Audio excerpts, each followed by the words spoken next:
welcome to my next vlog. Now this time I'm going to take you around London. Now not for the Love Actually tour, but for a Monopoly tour. So the Monopoly board game was my favourite board game growing up, and I've always wanted to go around to all the different sites in London, just find out a little bit more about the places that you see on the board game.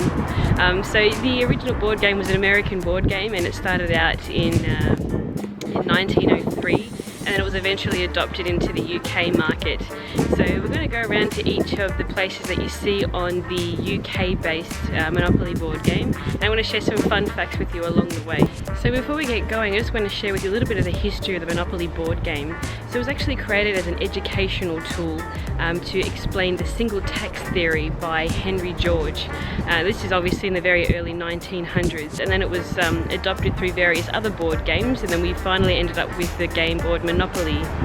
So the original game was called the Landlord's Game. So by 1933, the Landlord's Game was actually adopted by the Parker Brothers, and by 1935 they were selling the board game Monopoly as we know it today. On all four sides of the Monopoly board, we're going to visit each of the different properties on the board. So the first one is Old Kent Road, as I mentioned earlier, and it's one of the odd ones out because it's the only property that actually is on the southern side of the Thames.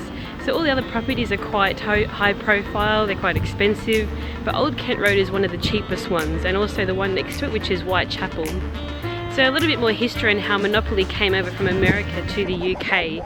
So what happened was John Waddington, which is called the Waddingtons Limited firm, is actually a printer production company from Leeds in the UK, and they were branching out at the time in the mid-1930s. They wanted to get into creating playing cards.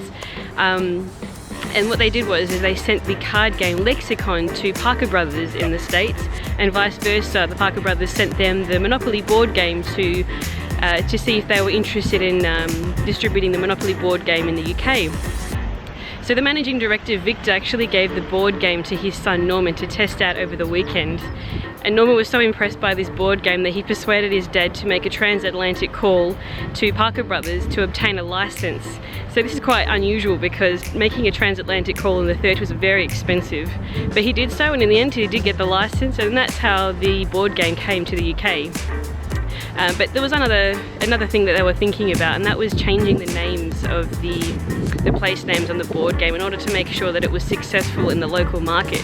So Victor and his secretary, Marjorie Phillips, they went around London and they scouted out different places that they felt would be appropriate for the board game.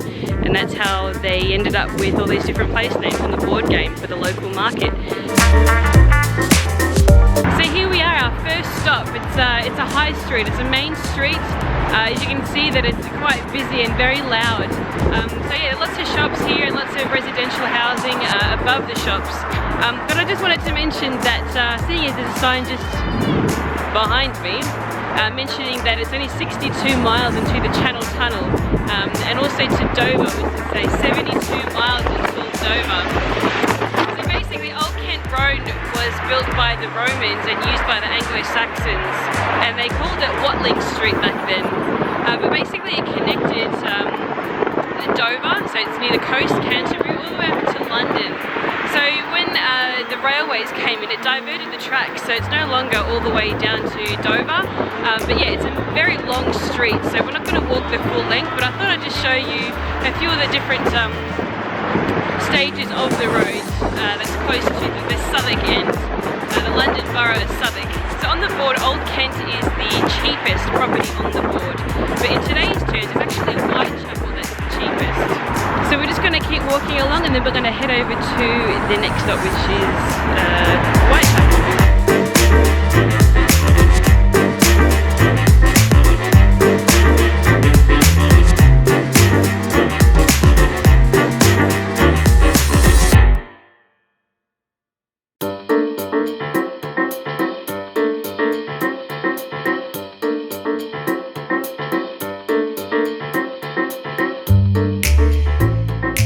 Up on the Monopoly board is Whitechapel Road, which is the second cheapest property on the Monopoly board. So this area is actually known for its markets, which are right behind me in the distance. But Whitechapel is actually named after a chapel which was very white.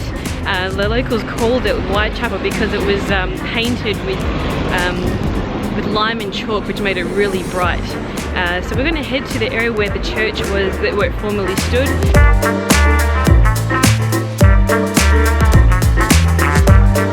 So while we're trying to find a street sign here at Whitechapel Road, I'm going to share another fun fact with you.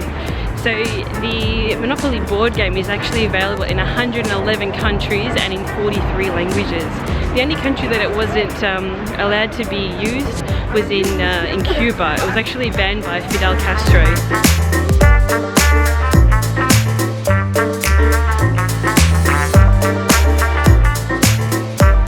So I'm just walking through the park now, which is where the Whitechapel formerly stood, but it was knocked down during the Second World War, and now there's a park here. So this is it. See it around. So I'm trying to find a street sign for you, but I haven't had much luck, but I'm going to keep on looking. So that's Whitechapel done. Next up on the board is our first station, which is King's Cross Station. So let's head there now.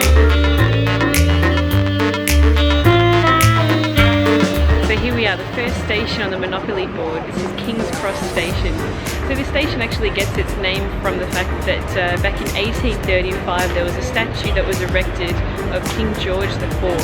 And it was so ugly that 10 years later the locals actually pulled it down. But the name King's Cross actually stayed, and that's how the area got its name. Now this monument was massive, so it was standing on a pedestal of that was 60 feet high, and then the statue itself of the king was 11 feet high.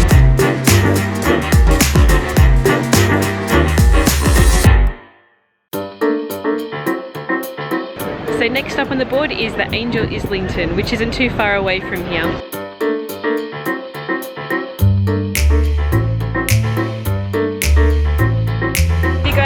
In a bit of a Monopoly history, then you have to come to the Islington High Street in Pentonville Road.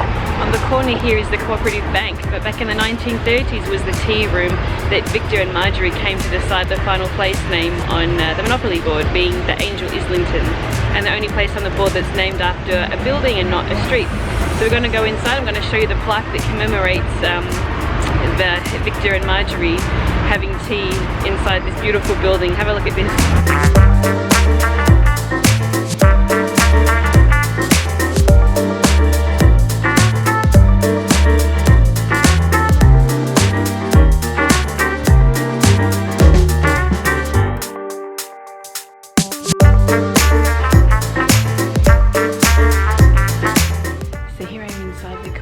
Bank, and I'm just trying to be very quiet because obviously it's a business. I've just snuck into the side just to show you guys the plaque that's behind, which is very cool. After doing a morning taxi ride around London, they came here and obviously decided the final name to go on the Monopoly board, which was the Angel Islington. So yeah, very cool. So next up on the Monopoly board is Euston Road, which you can see this from the sign behind me. So it's right at the front of King's Cross Station, and also the intersection which I showed you earlier. So Euston actually gets its name from the Earls of Euston and the neighbourhood here, which is called Fitzrovia. So the name Euston actually comes from the Earls of Euston, who owned a lot of the land around this area.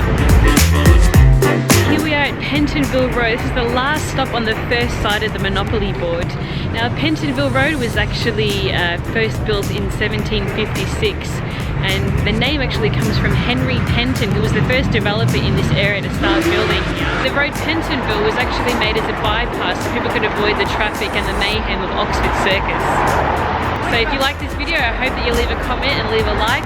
Let me know if you want me to make more videos like this one.